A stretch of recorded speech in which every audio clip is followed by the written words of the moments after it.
There are a lot of potential reasons why you might be experiencing trouble on Peacock TV. In today's tech video, I'm going to show you how to fix the most common problems with Peacock TV on your Sony Smart TV.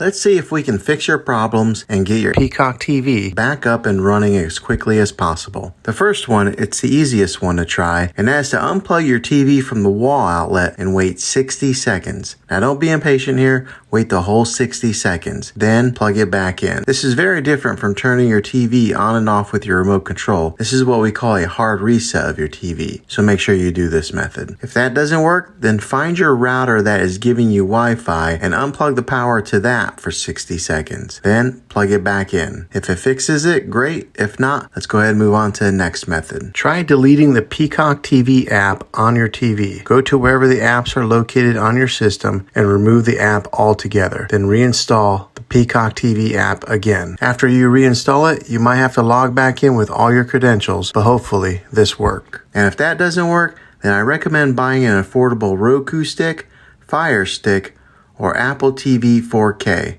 and plug that into your TV and use that as your main streaming player. You'll be able to access Peacock TV that way. I'll put links in the description down below of where you can get one. Well, hopefully this video was helpful. If it was, go ahead and throw a thumbs up on it. Go ahead and subscribe to my channel. I make tech videos all the time, and I would love to have you back in the next one. Take care.